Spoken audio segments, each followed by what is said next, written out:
Hello and welcome back to your own YouTube channel it's for Hindi 1 to 1 spot the error या फिर sentence improvement और साथ साथ sentence improvement के total 6-7 statements हैं। फटाफट से करते हैं इनको चेक। ऑनेस्टली 4-5 मिनट भी नहीं लगेंगे। इनफैक्ट 2-3 मिनट में करते हैं सब आज सब कुछ कवर। शुरू करने से पहले आप लोग लाइक नहीं कर रहे हो, फटाफट से लाइक करो यार। और सब्सक्राइब और शेयर तो करना ही है। कमेंट क्या करना है वो मैं थोड़ी देर में बताता हूँ। आज कक्षा में कम छात्र हैं। There are less students in the class. अच्छा, ये देखते ही बहुत आप में से बहुत सारे बोलेंगे कि एक काम करते हैं, देर आर लेस स्टूडेंट्स हैं तो हम कर देंगे there are few students in the class. और ये टेक्निकली अगर देखा जाए तो ये सेंटेंस ग्रामेटिकली करेक्ट है। There are few students in the class. ये सेंटेंस है तो कम करेक्ट, लेकिन कहीं ना कहीं जब आप ये कहना चाहते हैं कि आज कक्षा में कम छात्र हैं, तो आप या फिर क्लास में कम छात्र हैं, कम स्टूडेंट्स हैं, तो आप क्लियरली ये कहना चाह रहे हैं ना कि बाकी दिनों के कंपैरिजन में या फिर जितने होने चाहिए उतने से कम है। तो एक कंपैरिजन का आपके पास स्टैंड पॉइंट है और इसी को अनसेड कंपैरिजन कहते हैं, जहां पर कि आपको सेंटेंस से सेंस निकालना होता है कि कहीं कुछ कंपैरिजन तो नहीं हो रहा है। सो आप इस केस में आप करेंगे क्या? कुछ नहीं, बस फ्यू के बदले इसका जो कंपैरेटिव डिग्री होगा उसका इस्तेमाल कर लेंगे और आपका सेंटेंस हो जाएगा correct. So there are few students in the class, इसके बदले हम कहेंगे there are fewer students in the class. एक बार फिर से मैं आपको कहना चाहूंगा कि grammatically there are few students in the class correct है। मान लीजिए आपको कुछ यूं कहना हो, there are few students in the class and few of them are in the washroom, तब जाके ये स्टेटमेंट सही है कि कुछ तो क्लास में है और कुछ वॉशरूम में है या फिर कुछ मान लीजिए लैब में है। तो उस केस में ये सही है पहला वाला। लेकिन अगर आप इस सेंटेंस को ट्रांसलेट कर रहे हैं और इसके अलावा आपके पास रेफरेंस पॉइंट कुछ नहीं है, तो फ्यूअर का इस्तेमाल ज्यादा अप्रोप्रिएट रहेगा। मेरा एक दोस्त मुझसे मिलने आ रहा है, one of my friend is coming to visit me, ये बहुत कॉमन है। और इसको जब भी मैं करेक्ट करने की कोशिश करता हूं तो मैं सबसे ज्यादा ये मुझे सबसे ज्यादा सुनने को ये मिलता है कि वन ऑफ माय फ्रेंड, एक ही दोस्त तो आ रहा है, तो उस केस में मैं ये ना कह दूं my friend is coming to visit me, फिर तो यही कह दो।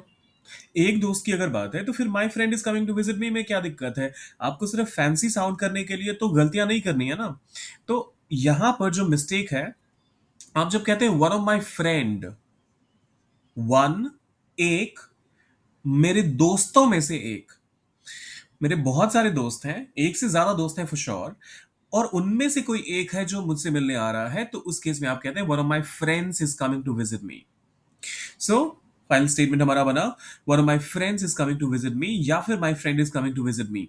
वन ऑफ माई फ्रेंड मत कहिए, one of my students, one of my teachers. इस तरीके से ये पैटर्न होता है, ये सही तरीका होता है। उसने पूछा कि बैठक कब शुरू होगी। She asked that when would the meeting start. अच्छा, एक काम करते हैं, ये ना अंडरलाइन करके खुद ही माइक्रोसॉफ्ट जो दे देता है वर्ड आपका, तो मैं चेक करता हूँ कि ये कितना एक्यूरेटली मुझे कंफर्म कर सकता है कि हाँ मुझे मैंने सही इस्तेमाल किया या नहीं। तो ये कह रहा है कि मुझे यहाँ पर शी आस्क्ड का इस्तेमाल करना चाहिए। She asked when would the meeting start. देखिए, थोड़ा तो इसने काम आसान कर दिया। दैट और व्हेन का इस्तेमाल एक साथ सेंस नहीं बनाता है। शी आस्क्ड ये तो सही है, उसमें कोई गड़बड़ नहीं है। दैट को हटाइए क्योंकि कंजंक्शन का काम आपका यहाँ पर, ये प्रोनाउन जो है जो रिलेटिव प्रोनाउन है वैसे तो यहाँ पर अगर आप देखें तो, लेकिन ये कंजंक्शन का काम भी कर रहा है। So she asked when the meeting, और फिर उसके बाद, अरे गलती वाला भी एक हमारे पास रेफरेंस के लिए तो होना चाहिए। तो मैं करता हूँ इसको कॉपी और फिर इसको करता हूँ यहाँ पर पेस्ट, जिससे हम करेक्शंस कर पाए। ओके, सो दैट को हटाइए और उसके बाद व्हेन के बाद वुड को हटाइए, when the meeting would start. Embedded questioning pattern का ये वाला एग्जांपल हमने पहले कई बार कवर किया हुआ है, तो इस चीज का ध्यान रखना है आपने। वो गणित और विज्ञान में अच्छी है, ये हमने वह गणित और विज्ञान में अच्छी है और he is good in mathematics and science.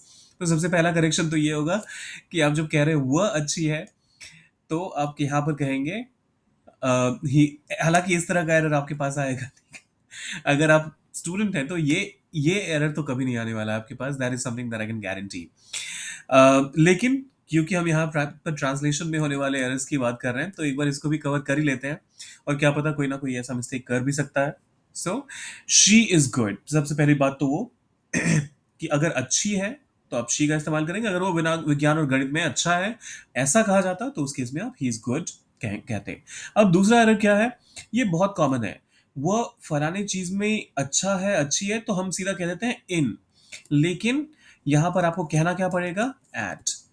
जिस चीज में भी अच्छा हो कोई भी इंसान, उसके लिए आप हमेशा good at maths, good at art and craft, good at handling kids, good at whatever।